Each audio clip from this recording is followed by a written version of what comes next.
গাইবান্ধার সাদুল্যপুরে পদ্মকমলপুর ইউনিয়নের আলোচিত শারীরিক প্রতিবন্ধী অটোচালক রাসেল শেখকে পিটিয়ে হত্যা মামলার প্রধান আসামি লিমন সর্দারকে গ্রেপ্তার করেছে সাদুল্যপুর থানা পুলিশ।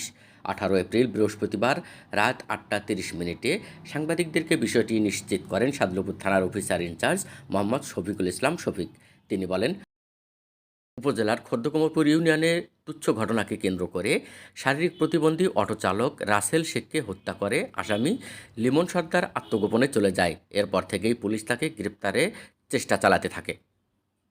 অবশেষে গাইবান্ধা জেলা পুলিশ সুপার মোহাম্মদ কামাল হোসেনের দিক নির্দেশনায় তদন্তকারী কর্মকর্তা মোহাম্মদ আবুল কালাম আজাদ সঙ্গীয় ফোর্সসহ অভিযান চালিয়ে তথ্য প্রযুক্তির সহায়তায় ঢাকার নারায়ণগঞ্জ থেকে আসামি লিমন সর্দারকে 17 এপ্রিল গ্রেপ্তার করতে সক্ষম হয়। তাকে গ্রেপ্তার করে আইনি প্রক্রিয়া সম্পন্ন করে বিজ্ঞ আদালতে সোপর্দ করা হয়েছে। এ সময় আসামি লিমন সর্দার হত্যার সঙ্গে জড়িত থাকার কথা স্বীকার করে বিজ্ঞ আদালতে স্বীকারোক্তিমূলক জবানবন্দি দিয়েছে বলে জানান তিনি। এই মাসের 8 তারিখে অটো চালক রাসেল হত্যাকাণ্ড সংঘটিত হয়।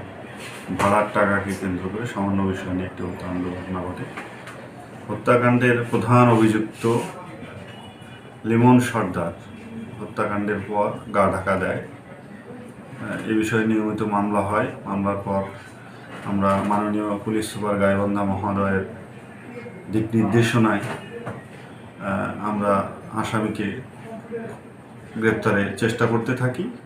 এরই ধারাবাহিকতায় আমরা গতকাল নারায়ণগঞ্জ থেকে তথ্য প্রযুক্তির সহায়তায় আসামি লিমন সর্দারকে গ্রেপ্তার করতে সক্ষম হই।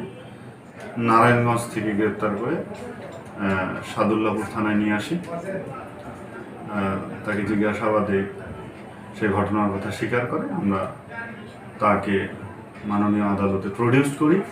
সে স্বীকার করে এই যে রাসেলের হত্যাকাণ্ডে সে যে জড়িত এটা স্বীকার করে আদালতে স্বীকারোক্তিমূলক জবানবন্দি দিয়েছে।